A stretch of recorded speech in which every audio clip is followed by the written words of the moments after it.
चुनाव स्टार्ट होने वाले, वही माहौल गर्म हो चुका है। विपक्ष पार्टी किसान आंदोलन के सपोर्ट में आ रही है। तो कोरोना तो नजर आ ही नहीं रहा होगा, यूपी में चुनाव आ रहे हैं तो, है ना।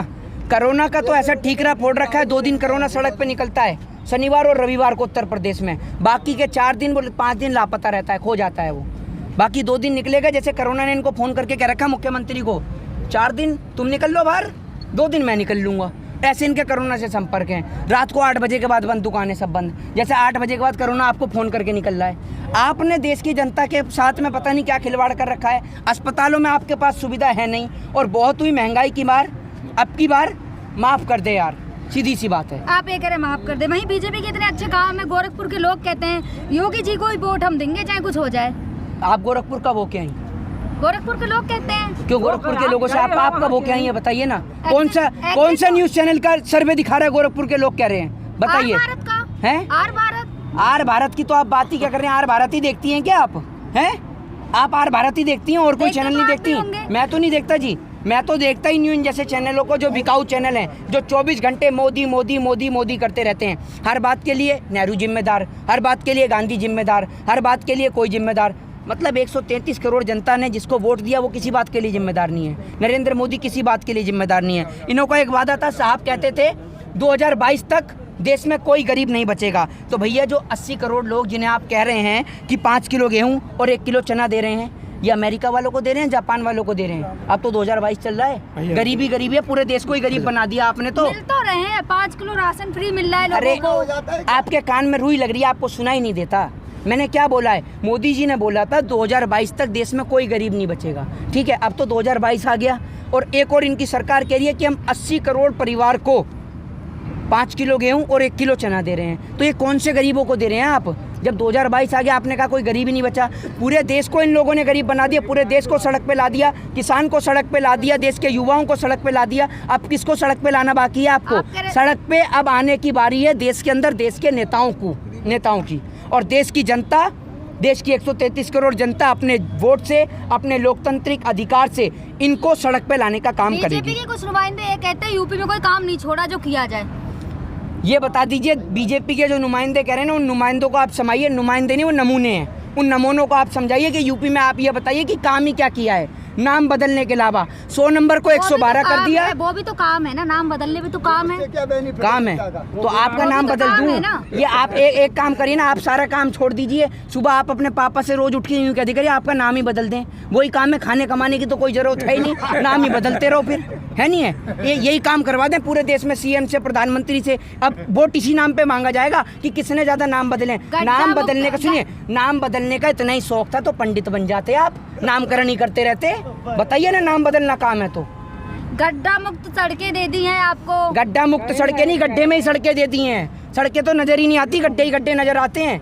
अब पहले ये था बनारस जाने के लिए आप ये समझिए गाड़ी की, बाइक की जरूरत पड़ती थी। अब बनारस जाने के लिए नाव की जरूरत है। 4 पानी की बाल्टी गिर जाए तो बाढ़ आ जाती है बनारस में। ये है मोदी जी की स्मार्ट सिटी, आप जाकर देखिए।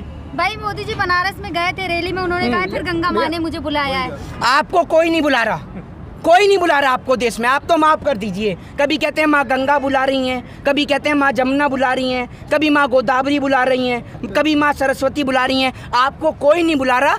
आपको गुजरात में बहन जसोदा बुला रही हैं, आप वहाँ जाइए। कोई नहीं बुला रहा आपको देश में। पर्सनल कमेंट कैसे कर सकते हैं? किस पे?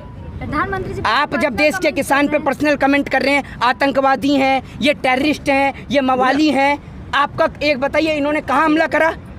आप कैसे ना आतंकवादी कह सकते हैं? आर्टिकल 19 इस देश के अंदर, इस देश की डेमोक्रेसी में आज़ादी देता है सभी लोगों को शांतिपूर्ण तरीके से प्रोटेस्ट करने की। आप कैसे ना मवाली बता सकते हैं, कैसे ना आतंकवादी बता सकते हैं? सुनिए, जब इस देश का लोकतंत्र, जब इस देश का संविधान किसी को अधिकार नहीं देता, आज़ादी नहीं देता नेताओं के खिलाफ गलत टिप्पणी करने के लिए, तो मेरे ख्याल से इस देश का संविधान, इस देश का लोकतंत्र ये भी आज़ादी नहीं देता कि देश के नेता इस देश की जनता को लेकर कोई भी गलत तरीके की टिप्पणी करें। आपसे एक क्वेश्चन पूछना चाहूंगी, अगर बीजेपी नहीं आती है यूपी में तो कोई तो ऐसी पार्टी होगी ना जो आएगी? आ जाएगी जो पार्टी, जिसको किसान वोट देगा वो अपने आप आ जाएगी। जनता जिसको वोट देगा। तो विपक्ष मजबूत है कहाँ? जहाँ पहले महंगाई बढ़ती थी वहीं विपक्ष सामने आता। आप तो कलकत्ता में भी कह रहे थे विपक्ष है ही नहीं। आप तो कलकत्ता में भी कह रहे थे विपक्ष नहीं है। वहाँ की बात मत कीजिए, वहाँ उनकी सरकार क्यों? है। हाँ, वहाँ की बात मत करिए, वहाँ मोदी जी हार गए आपके, है ना। वहाँ की बात मत करिए, वहाँ आपके मोदी जी हार गए, इसलिए वहाँ की बात मत करिए। राजस्थान की बात मत करिए। यूपी बड़ा है, यूपी छोटा नहीं है ना। यूपी बड़ा है, हाँ। बाकी पश्चिम बंगाल तो जरा सा है ना, दिखाई भी नहीं देता नक्शे में, है ना। वहाँ की बात मत करिए आप, बोलिए आप क्यों नहीं करते आप वहाँ की बात? और यूपी में वहाँ पे जातिवाद फर्क है ना, होते ना, यहाँ होते हैं। अच्छा, वहाँ जातिवाद के वोट नहीं रहते। मोदी जी बोलते थे वहाँ जातिवाद का कोई वोट नहीं है। वहाँ होते नहीं है ना, यहाँ क्या नहीं होते? वहाँ तो बता रहे थे हिंदू खतरे में। हिंदू मुस्लिम चलता है ना, यूपी में तो हिंदू मुस्लिम चलता है। कैसे चलता है हिंदू मुस्लिम? इस देश की जनता समझदार नहीं है। इस देश की जनता बखूबी और बतौर रूप से समझ चुकी है कि इस देश के नेता आपको और हमें लड़ाने का काम करते हैं हिंदू और मुस्लिम के नाम पे। बाकी इनकी पार्टी में नेता मुस्लिम भी हैं, इनकी पार्टी के नेताओं को दामाद भी मुस्लिम चाहिए, बाकी देश को हिंदू और मुस्लिम के नाम पर लड़ाने का काम करते हैं। आपको क्या लगता है इस बार यूपी चुनाव के मुद्दे क्या होंगे? यूपी चुनाव के मुद्दे बस यही होंगे, किसानों का मुद्दा होगा। बाकी उत्तर प्रदेश के मुख्यमंत्री डिसाइड कर लें कि गोरखपुर रहना है या वापस मठ में जाना चाहेंगे, यही मुद्दा है। किसानी है यूपी चुनाव का, और मुद्दे नहीं है। विकास नहीं चाहिए आपको, शिक्षा कौन सा नहीं चाहिए। विकास तो जब करेंगे जब खाने को रोटी होगी देश में, जब अनाज उगाने वाला सड़क पे, तो विकास कहाँ से करेंगे? आपको एक बात बताइए, आपको खाली शौचालय बनाकर दे दिया इन्होंने, जब खाने को पेट में रोटी नहीं तो खाली शौचालय में ही बैठी रहेंगी? ये बताइए ना आप, कुछ काम भी तो करिए। पहले खाने को अनाज होना चाहिए, तो किसान के ऊपर बात होगी, यही सबसे बड़ा अहम मुद्दा है। उसके बाद में शिक्षा, स्वास्थ्य और बेरोजगारी।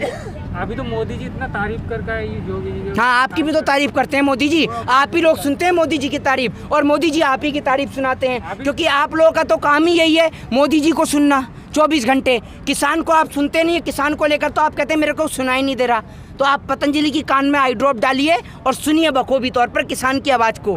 आँख से आपको दिखाई नहीं देता किसान बैठा हुआ? इतने उद्घाटन करके है मोदी जी। हाँ, मुझे दिखाई नहीं देता ना, क्योंकि मैंने पतंजलि की आई ड्रॉप नहीं डाली, आपने डाली है पतंजलि की आई ड्रॉप, तभी आपकी भी 1.25 से पूरी 2 आँख हो गई। मुझे तो दिखाई नहीं दे रहा किसान बैठो, हमें तो दिखाई नहीं। हम किसान के पक्ष में बोल रहे हैं तो आप तो हमें अंधा साबित करेंगे ही नहीं। मतलब आपको दिखा, वो इतने उद्घाटन करके अभी इतने कौन से उद्घाटन कर रहे हैं? वहाँ मोदी जी अभी गए बनारस, कितने सारे उद्घाटन करके। मोदी जी ने जो वो उद्घाटन करके आए हैं बनारस में, जो वो उन्होंने स्टेडियम बनाया, एक बात बताइए, वो स्टेडियम से गरीब जनता को क्या फ़ायदा? वो बुक होगा बड़े बड़े नेताओं के लिए, जब उनकी सभाएं होंगी, आम जनता को क्या उसमें बैठ के भंडारा खिलाया जाएगा? ये ऐसे पहले भंडारा बांटते हैं और उसके बाद में डोंगे का भी पैसा वसूलते हैं, ये हिसाब है इनका।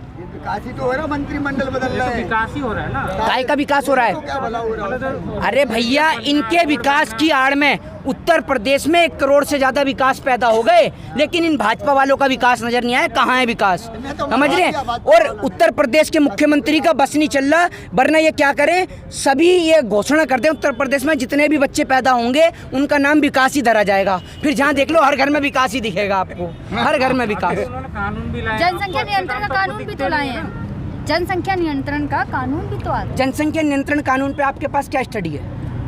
क्या स्टडी है आपके पास जनसंख्या नियंत्रण कानून पे? सरकार के पास होगी तभी तो। मैं आपको बताता हूँ, अरे सुनिए, सरकार के पास कुछ स्टडी नहीं है। सरकार अगर इतने पढ़ी लिखी होती है तो प्रधानमंत्री डिग्री दिखा देते अपने, जैसे बात बात पे टेलीविजन पे आ जाते हैं ना, तो डिग्री लेके ही खड़े हो जाते हैं सीधा टेलीविजन पे, ये देख लो मेरी डिग्री। दिखाए तो थे। कहाँ दिखाई थी आपको? घर पे आके दिखाई थी? तो क्यों मोदी जी के हाथ में नहीं दिखा सकते डिग्री? अमित शाह क्यों दिखाएंगे? असिस्टेंट है उनके। मोदी जी ने क्यों नहीं दिखाई? दिखाई तो किसी ने तो दिखाई। जिसकी डिग्री है वो नहीं दिखा रहा, आप दिखा रहे हैं, है नहीं है? क्या बात करते हैं आप भी। अब सुनिए, जनसंख्या नियंत्रण की आपने बात करी। चाइना में 1980 के आसपास 1980 में कानून लाया गया एक बच्चे का, ठीक है, जिसके तहत इन्होंने चाइना में फिर दूसरी बार इन्होंने लाया 2 बच्चे का कानून। उसके बाद इन्होंने करा 3 बच्चे का कानून। आपको पता है 3 बच्चों का कानून क्यों करा चाइना ने? बताइए, बताइए ना, आपको क्या पता है? जनसंख्या कम, जनसंख्या कम करने के लिए 3 बच्चों का कानून ले आएंगे। वहाँ पॉपुलेशन कम हो गई थी, इस वजह से। पॉपुलेशन कम हो गई थी तो इसलिए 3 बच्चों का कानून ले आएंगे। इसीलिए कहता हूँ, सरकार को सुनने से बेहतर है थोड़ा सा पढ़िए, देश के स्तर को रीड करिए, आप देश में क्या चल रहा है, जनसंख्या कानून है उसको भी रीड करिए। 3 बच्चों का कानून इसलिए लाया गया क्योंकि वहाँ पर युवाओं की संख्या, यंगस्टरों की संख्या जो है वो घट गई थी, बुजुर्गों की संख्या बढ़ गई थी, ठीक है। और अगर जनसंख्या की समस्या होती ना, तो चाइना आज विश्व का सबसे गरीब देश होता और नेपाल सबसे अमीर देश होता। तो इसलिए आप जनसंख्या नियंत्रण कानून को पूर्ण रूप से पढ़िए कि एक बच्चे वाले को जो सरकारी नौकरी मिल रही है तो क्यों मिल रही है, और अगर किसी के एक बच्चे हैं तो सरकार को कैसे पता कि उसका एक बच्चा है और दूसरा नहीं हो सकता। तो इसको पढ़िए अच्छी तरीके से, उसके बाद देश की जनता से और देश के लोगों को भी समझाइए। जय हिंद, जय भारत, वंदे मातरम।